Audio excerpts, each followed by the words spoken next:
ஒரு அரசாங்கமே உங்களுக்காக எல்லாத்தையும் செஞ்சு கொடுக்குது. ஒரு முதலமைச்சரே பேசுறாரு, படிங்க படிங்க படிங்க, அதை மட்டும் நீங்க பாருங்க, மத்ததை எல்லாத்தையும் நாங்க பாத்துக்கிறோம்.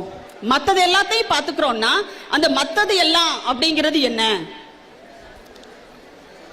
மத்ததெல்லாம் என்ன அப்படின்னா, இன்றைக்கு கல்விக்கான தடைகள் எக்கச்சக்கமா வந்துகிட்டே இருக்கு.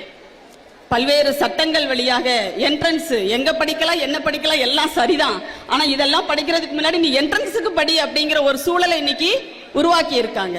அப்போ இதை எல்லாத்தையும் தகர்த்து எறியக்கூடிய உங்களுக்கான ஒரு வழியை ரொம்ப ஸ்மூத்தா, அதாவது ராஜபாட்டைன்னு சொல்லுவாங்க இல்லையா, ராஜபாட்டைன்னு சொல்லுவாங்க, அப்படி அழகா நடந்து போறதுக்கான ஒரு வழி வகைகளை செய்கின்ற ஒரு அரசு இன்றைக்கு தமிழ்நாட்டில் திராவிட மாடல் அரசு இருக்கு. இந்த வாய்ப்பை நீங்க தவற விட்டுறாதீங்க. ஏன் சொல்றேன் அப்படின்னா, என்னுடைய தலைப்புக்கு நான் வர்ற ஒரு 2 நிமிஷத்துல, உத்தரப்பிரதேசம் போன்ற வட மாநிலங்களில் அரசு பள்ளிகளினுடைய கட்டமைப்பு எப்படி இருக்கு அப்படின்றத அண்மையில ஒரு வீடியோ பார்த்தேன்.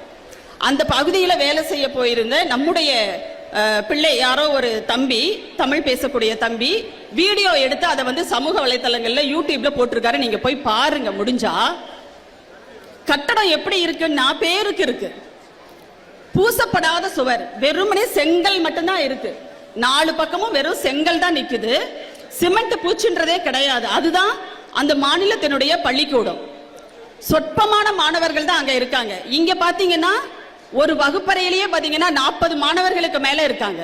ஆனா அங்க ஒரு வகுப்புக்கே பாத்தீங்கன்னா ஒரு 10-15 மாணவர்கள் தான் அங்க படிக்கிறாங்க.